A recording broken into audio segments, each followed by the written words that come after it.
안녕하세요. 안녕하세요. 저희는 매원 윤봉길 의사께서 설립한 애국단체인 월진회의 청소년 기자단 박서진, 이준수, 고성진, 이아린, 김민선, 이예빈, 권민서입니다. 네, 반갑습니다. 저는 조수연 변호사입니다. 학생들의 꿈과 악기, 진로 탐색을 위한 명사 인터뷰에 응해주셔서 감사합니다. 우선 판사, 검사, 변호사 등 법조인이란 무엇인지 알고 싶습니다. 네. 우선 우리 사무실에 찾아주셔서 무척 반갑고요. 이제 법조인이라 하면 일단 변호사 자격을 가진 사람을 법조인이라고 합니다. 그러니까 옛날로 따지면 사법시험에 합격한 사람, 지금은 로스쿨에 나와서 변호사 시험에 합격한 사람을 통칭해서 법조인이라고 하는데, 법조인을 이제 크게 판사, 검사, 변호사 세 가지로 나눌 수가 있지만, 요즘은 직역이 굉장히 다양화돼서 이것 말고도 또 회사에 취직한 변호사들도 많이 있고, 각종 공공기업이나 공무원이 된 변호사들도 많이 있어요. 네, 판사 같은 경우는 법원에 민사나 형사, 행정 같은 모든 사건에 있어서 판결을 내리는 그러한 역할을 하는 판사고, 검사 같은 경우는 범죄 수사를 해서 최종적으로 기소를 하거나 형을 집행을 하거나 그런 역할을 하죠. 변호사 같은 경우는 이제 형사 피고인 변론을 하거나 각종 민형사상 일방의 대리인을 하거나 그런 역할을 합니다. 그래서 보통 법조 3년 하면은 판사, 검사, 변호사 이렇게 세 개 영역을 세 개 직역을 법조 3년이라고 하고 그렇게 합니다. 법조인 해볼 만한 직업인 것만은 분명해요. 다음으로는 검사 출신 변호사이신데 법조인이라는 직업을 선택하신 이유가 궁금합니다. 그리고 처음부터 검사를 꿈꾸셨나요? 이제 법대를 나왔기 때문에 법조인을 이제 대학교 들어가면서 하고 싶은 생각이 들었고요. 이제 사실은 우리가 권위주의 시대에 조선시대 때부터 쭉 권위주의 시대를 살아오면서 이제 관은 굉장히 높고 백성은 굉장히 낮고 이런 시대를 굉장히 오랫동안 살아왔어요. 그래서 굉장히 억눌린 시대를 굉장히 오랫동안 살아왔죠. 이제 그런 것을 단기간 내에 극복하는 방안이 이제 옛날로 따지면 시험을 통해서 합격하는 것밖에는 없었고, 이제 그런 과정에서 이제 선택했던 것이 이제 사법시험이었고, 옛날 검사 같은 경우는 범죄를 수사를 하고 오히려 법관보다는 더 긍정적이고 적극적인 역할을 할 수 있는 직역이라고 판단이 돼서 검사 쪽으로 직역을 선택을 해서 한 10년 정도 근무를 했죠. 검사 같은 경우는 그러니까 주로 범죄 수사예요. 대표적으로. 하지만 범죄 수사뿐만 아니라 최종적으로 형을 집행하기도 해요. 교도소에서 보통 형을 집행하지만 궁극적으로 형 집행의 책임은 검사한테 있고, 또 그거 말고도 생소하겠지만 국가를 상대로 하는 그 각종 행정 소송이 있어요. 그래서 그 국가를 상대하는 행정 소송에 있어서 국가를 대리하는 소송도 검사들이 대리하기도 하고, 그래서 검사들은 굉장히 직역이 국가를 당사자로 하는 소송에 있어서는 많은 역할을 한다. 공익의 대변자다. 공익의 대리인이다. 그렇게 생각을 하면 되겠습니다. 법조인이 되기 위해 가장 열심히 노력했던 시절의 이야기를 듣고 싶습니다. 법조인이 되겠다는 꿈을 포기하고 싶은 때가 있었나요? 법조인이 되겠다는 꿈 포기하고 싶은 굿이 떨어질 때는 이제 그때는 힘드니까 그만할까 하는 생각도 들었죠. 그 다음에 뭐 아무래도 가장 열심히 노력했던 시절이라고 하면 뭐 고시원에서 고시 공부할 때 한 3년 정도 했었는데, 그 서울에 가면 관악구에 신림동이라고 있어요. 거기는 고시원 집성촌이에요. 그래서 내가 거기서 고시 공부할 때는 고시원이 한 200~300개 정도가 뭐 있었는데 거기에 하루 3끼 밥 해주고 그냥 그 방에서 고시 공부하는 또 학원도 있어요. 또 고시 학원. 이제 거기에서 한 3년 정도 있었는데 그때가 아무래도 가장 힘들었죠. 근데 거기도 또 하나의 사회라서 뭐 나름대로 주변 사람들과 또 하나의 소통도 하고 그렇습니다. 하지만 본질적으로는 수험생이잖아요. 여기 뭐 시험 공부할 때 힘들죠? 네? 힘들어 안 힘들어? 시험 공부할 때. 그러니까 그런 생활의 연속이라고 생각하면 되니까 아무래도 힘들죠. 그렇게 해서 이제 시험을 빨리빨리 붙으면 좋은데 또 그렇게 준비했는데 시험에 떨어지면 좌절감 같은 걸 극복하는 게 가장 힘들죠. 그 다음으로 음. 일하실 때 가장 보람을 느낀 적이 언제인가요? 또 가장 힘들었던 때가 언제인가요? 글쎄, 가장 보람을 느낀 적이라면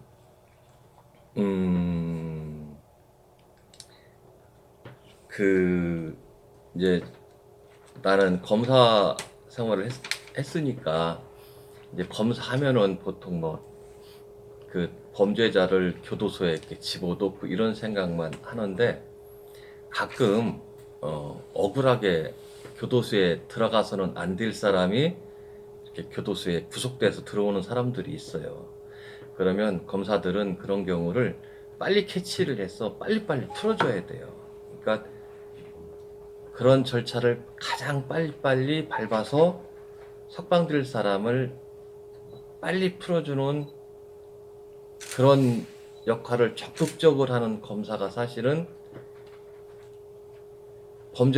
범죄자를 많이 잡고 뭐 수사를 열심히 하는 검사보다 사실은 억울하게 잘못 구속된 그 피고인이나 피의자를 빨리 석방시켜주는 검사가 사실은 더 훌륭하죠. 그죠? 저는 그 옛날 사법연수원 때 지도 교수한테 그렇게 배웠어요. 그러니까 뭐 빛나는 영광보다는 스포트라이트를 받는 검사보다는 억울한 사람들을 빨리빨리 석방시켜주는 그런 검사가 더 10배는 훌륭한 검사니까 그런 검사를 해라. 정말로 맞는 말이라서 이거 뭐 내 자랑 같지만은 그 석방률이 내가 전국에서 가장 높았어요. 그러니까 와서 이분들은 그냥 이렇게만 하면은 교도소 생활을 안 하고 빨리 나갈 수가 있을 것이다. 그러면 그 해답을 빨리빨리 알려줬어요. 그러니까 예를 들어서 조금 돈을 못 갚아서 뭐 사기죄로 구속된 사람은 일정 부분 돈을 갚으면 변제를 하면 빨리빨리 풀어주고 그게 아무래도 가장 보람됐다고나 할까?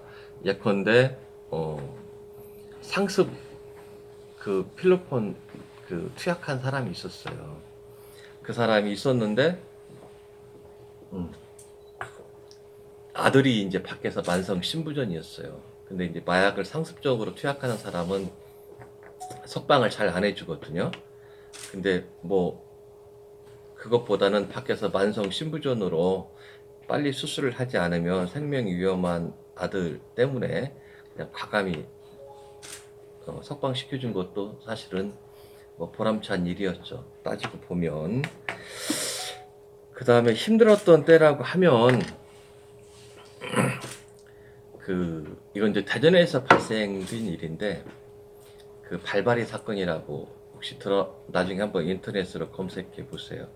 그 유명한 성폭행 사건이 대전에서 있었어요. 그러니까 뭐 발생돼서는 안 될 사건인데 그 어떤 택시 기사가 집집마다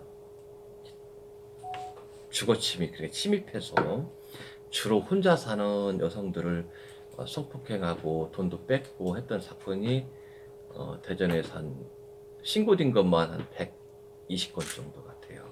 이제 그것을 잡는 과정이 아무래도 이제 가장 힘들었어요. 그 범인은 결국은 이제 체포가 돼서 지금 무기징역 선고받고 복역 중이죠.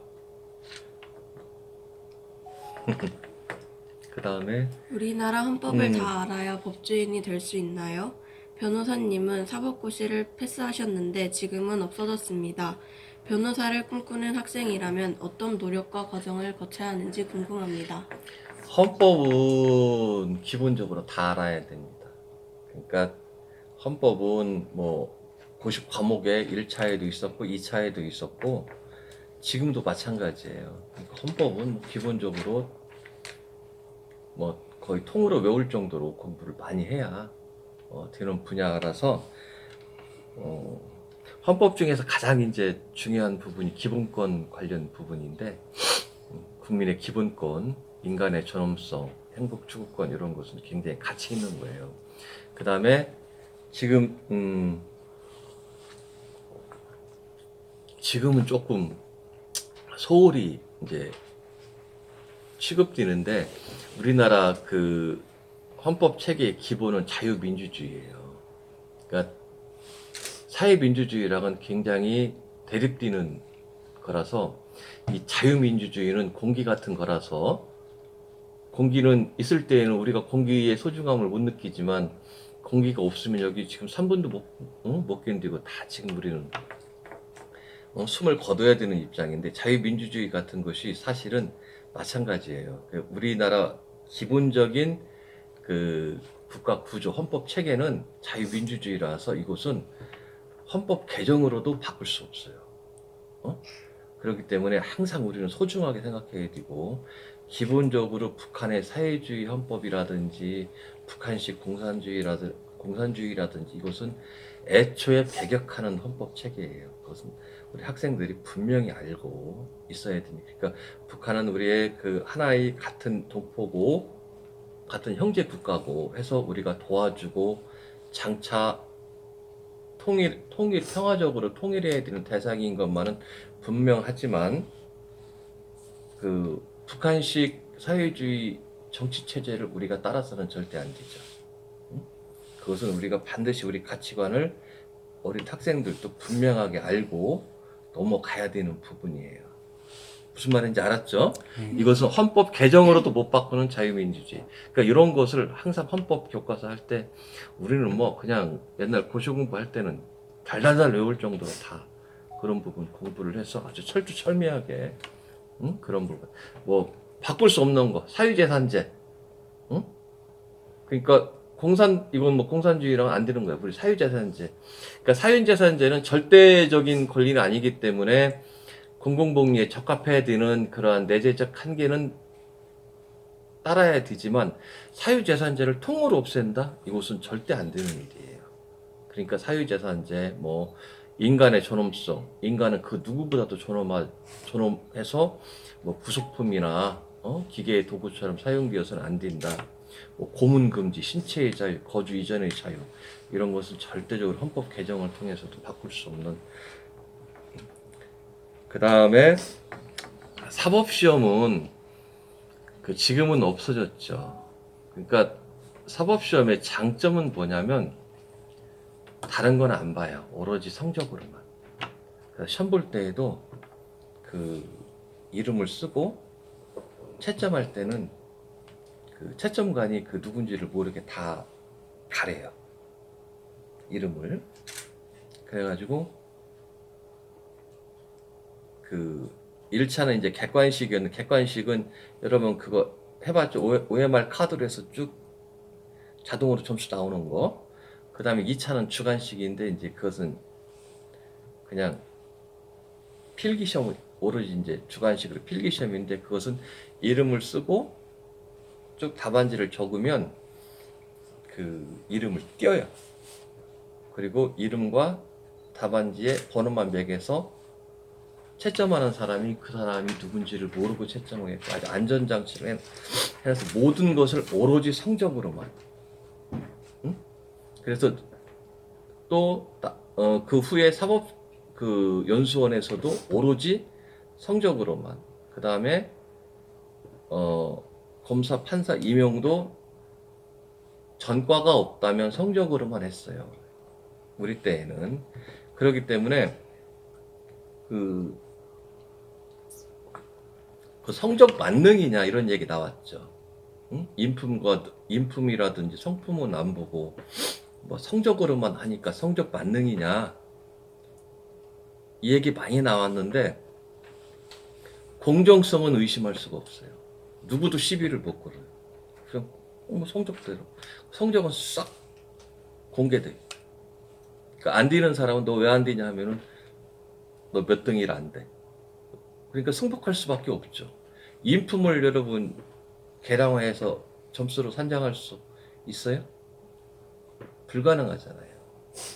그래서 성적 이외에는 다른 건 보지 않아요. 그래서 뭐 그렇기 때문에 노무현 대통령처럼 상고를 나온 사람도 절에서 공부해서 사법시험 합격해서 여기 대전지방법원에서 판사 생활 하다가 변호사 하신 것이고, 뭐 응?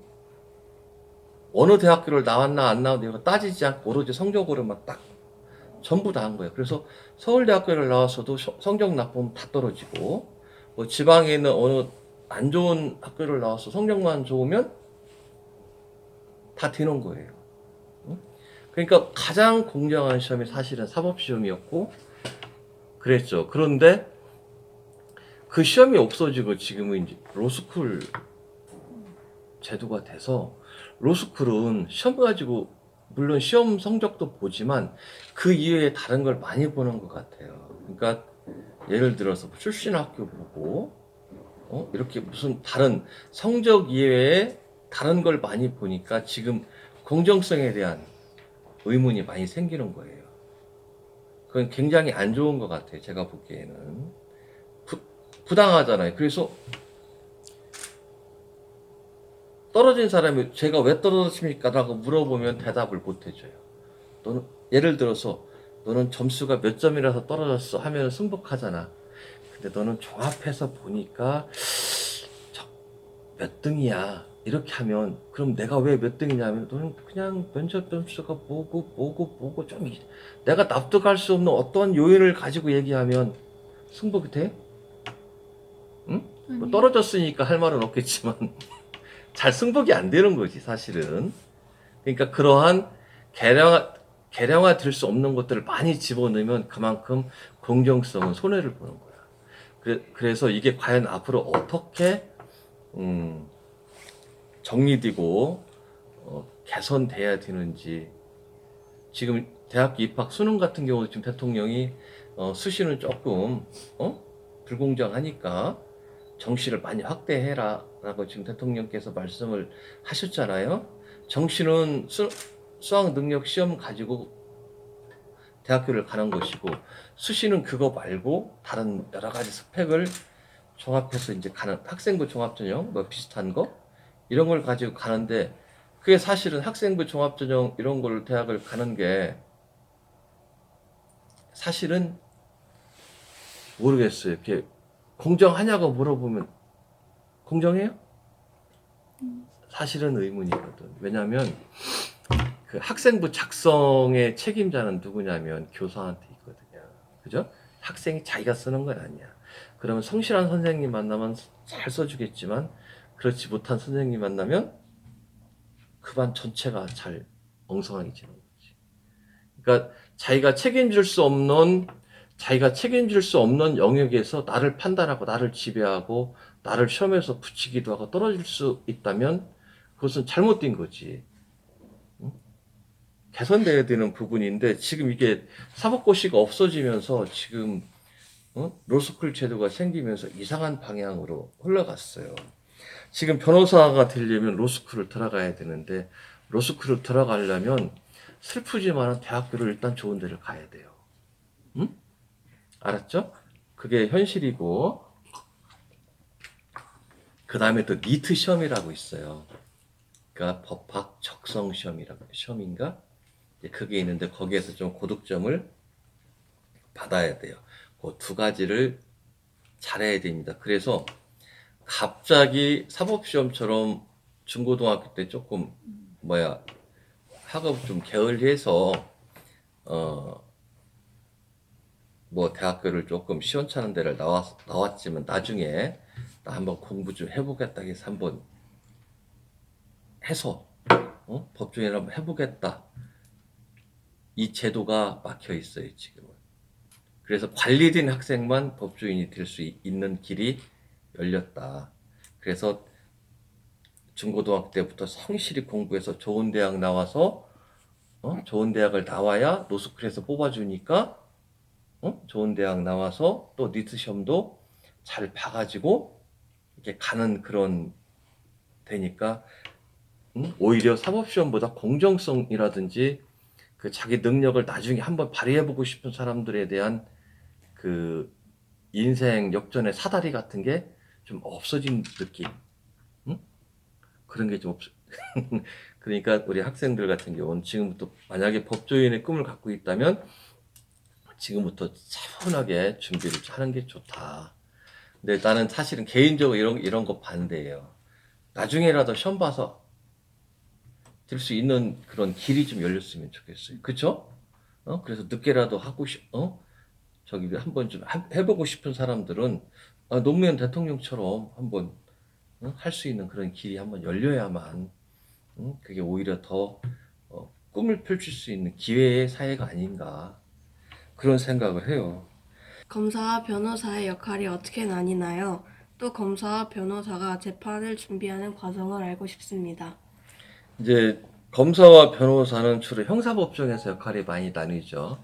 검사는 기소하는, 응?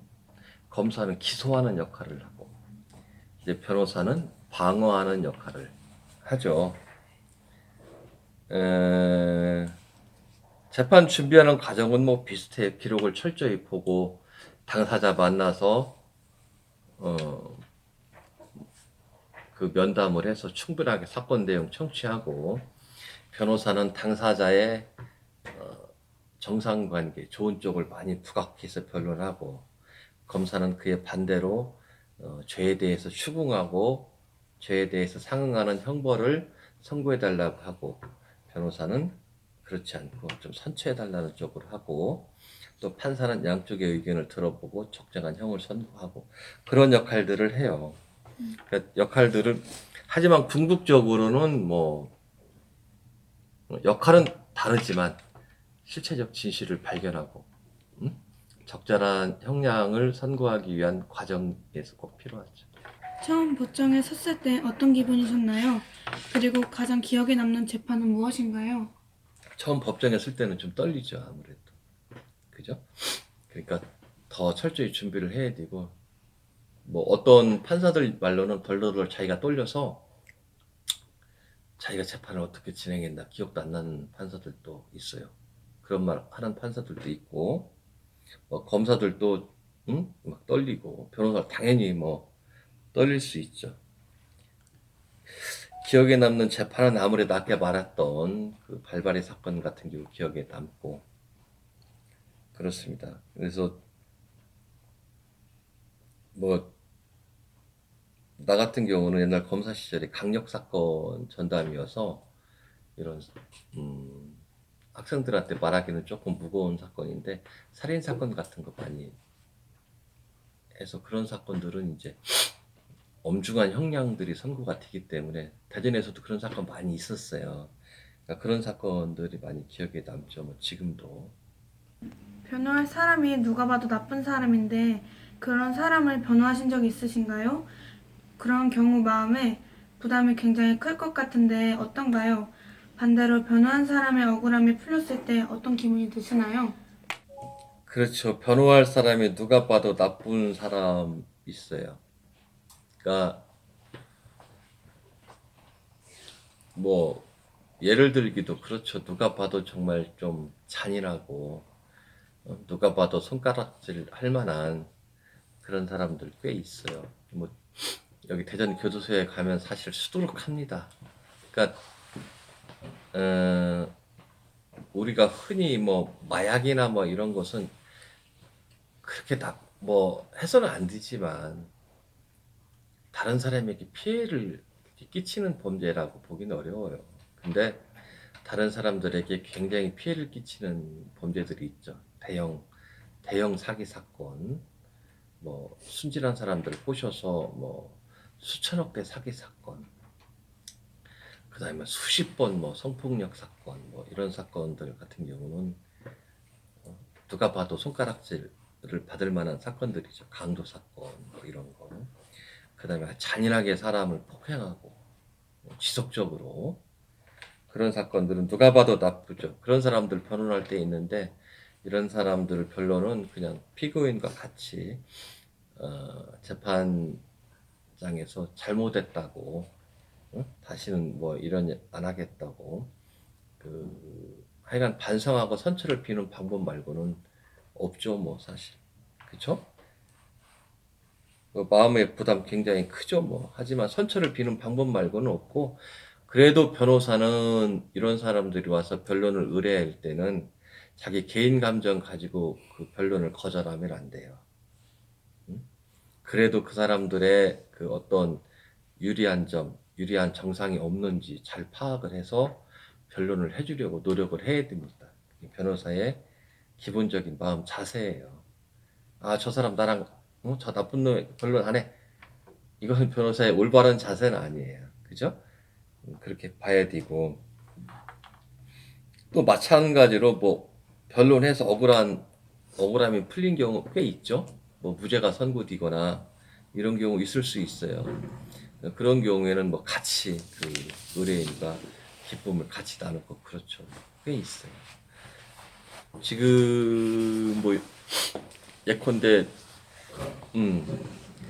그 뉴스에서 들어봤나 모르겠어요. 화성 연쇄 살인 사건이라고 한 20, 30년 전에 화성에서 부녀자 연쇄 살인 사건이 10여 차례 정도가 있었는데 그 중에서 8차 사건이 그 진범이 아닌 사람이 징역을 살은 것 같아요.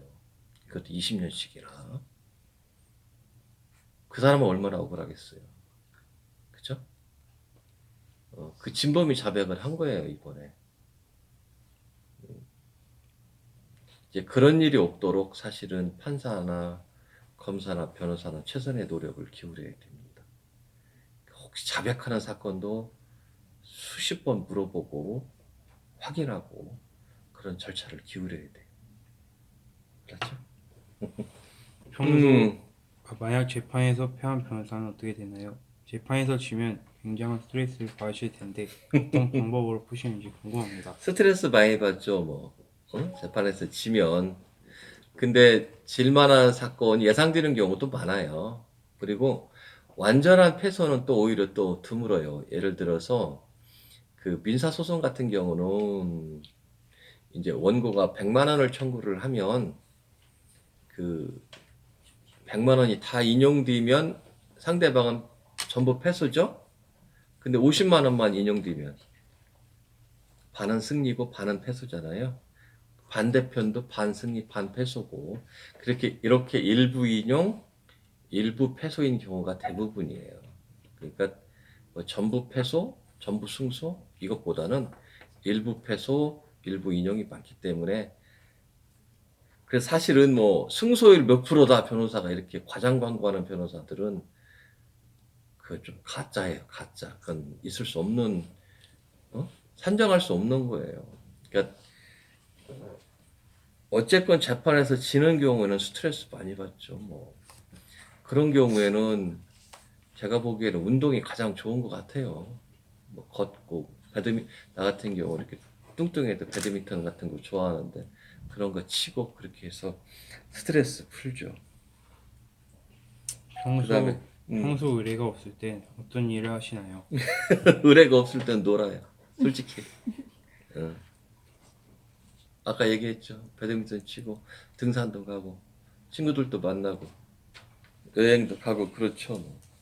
훌륭한 검사, 변호사의 기준은 무엇인가요? 법조인이 되려는 학생들이 가져야 할 마음 자세는 무엇인가요? 그러게요. 훌륭한 검사나 변호사의 기준 제가 보기에는 성실성 같아요. 정말로.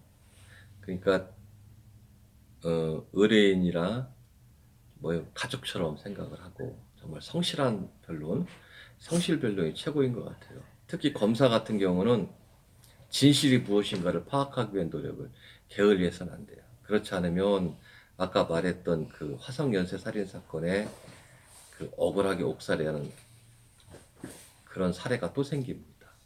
몇 건 있어요. 그거 말고도. 그러니까 그런 걸 그 방지하기 위해서는 정말로 검사들은 진실을 발견하기 위한 노력, 특히 자백하는 사건일수록 또 확인하고 또 확인해야 되고 변호사 같은 경우도 마찬가지로 성실하게 다시 확인하고 또 확인해야 하는 그러한 노력을 게을리해서는 안 되는 것 같아요. 그래서 정말 훌륭한 법조인은 성실성이다. 뭐 기본적인 실력은 뭐 기본적인 것이고, 법조인들은 학생들 역시 마찬가지로 이제 옛날에는 법조인을 정말 너무 조금 뽑았어요. 희소성이라는 게 있었죠. 그러니까 믿기 어렵겠지만 5명 뽑은 적 있어요, 1년에. 응?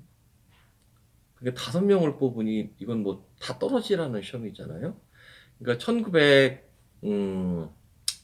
1983년도까지는 1년에 50에서 100명 정도밖에 안 뽑았어요.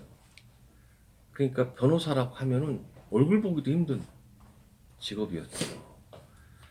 그 희소성이 있으면 변호사라는 그 뭐죠? 자격증만 가지고 있으면 아주 경제적인 부라든지 사회적 지위가 높았죠. 근데 지금 뭐 최근 4년 동안에 1년에 2,500명씩 나왔어요, 변호사가. 그러니까 1년에 2,500명 4년 동안 나왔으니 4년 동안 10,000명이 나왔죠. 그죠? 그리고 지금은 1년에 1,500명씩 변호사들이 배출이 돼요. 그래서 희소성은 없어졌어요. 그러니까 내가 여기 대전에서 10년 전쯤에 변호사 개업할 때 140명 있었는데 인구는 오히려 줄었죠. 지금 300명이 넘었어요. 그러니까 희소성은 없어졌고 이제 지금부터는 변호사라는 직업도 일반적인 직업과 뭐 거의 동일한 직업이 됐고, 그런데 마음 자세는 이제 뭐 변호사가 돼서 뭐 돈을 벌겠다, 명예를 얻겠다 이런 생각을 가져서는 아니 되고 정말 성실한 변론으로 주변에 어려운 사람들을 돕겠다. 그런 마음 자세면 충분하리라고 봅니다. 변호사님께서 존경하는 멘토가 있으신가요? 어떤 분인지 궁금합니다. 그러게요. 멘토 어려울 때 그러게요. 저는 멘토가 한 명은 아니에요. 여러 사람들한테 물어봐요.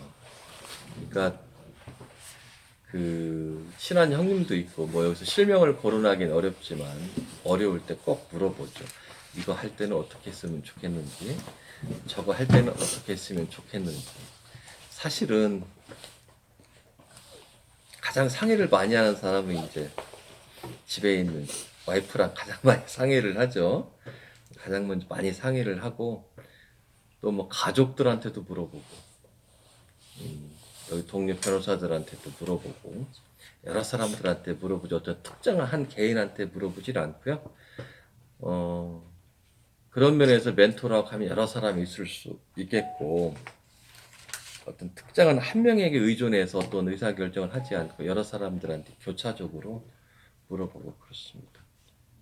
그게 좋을 것 같아요. 우리 학생들도 뭐 한 명한테 이렇게 물어보고 의존하지 말고 엄마한테도 물어보고 아빠한테도 물어보고 또 다른 사람들한테도 물어보고. 법조인을 꿈꾸는 학생 청소년들에게 권하고 싶은 책이나 귀감이 될 만한 사례를 소개해 주세요. 그 책보다는 책은 여러 개가 있는데 혹시 변호인이라는 영화 본 학생 손 들어보세요.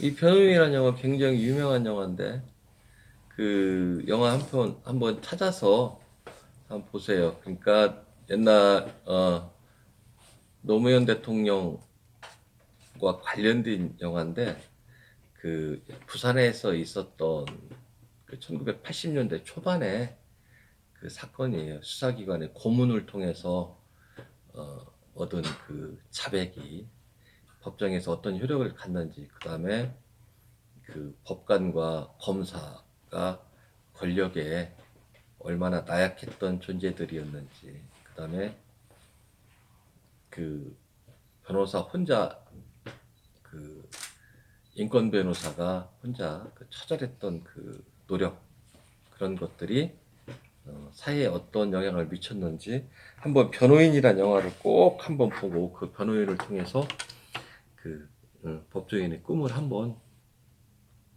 한번 생각해 보기 바랍니다. 그다음 이준수 학생. 마지막으로 법이란 무엇인지 질문 드리겠습니다. 법은 사실은 그 뭐라고 해야 되냐면 도덕의 최소한이라고 말할 수 있어요. 우리가 그 도덕과 법은 구별되어야 되는데 상식의 최소한, 그러니까 반드시 지켜야 되는 것들이에요. 그러니까 도덕은 안 지켜도 사람들한테 욕을 먹지만 처벌은 안 받잖아요. 하지만 법은 법을 안 지키면 욕도 먹고 처벌도 받죠. 그러니까 법은 도덕의 최소한, 상식의 최소한, 반드시 지켜야만 되는 우리 사회의 최소한의 합의 계약이다. 그래서 법은 반드시 지켜야 된다.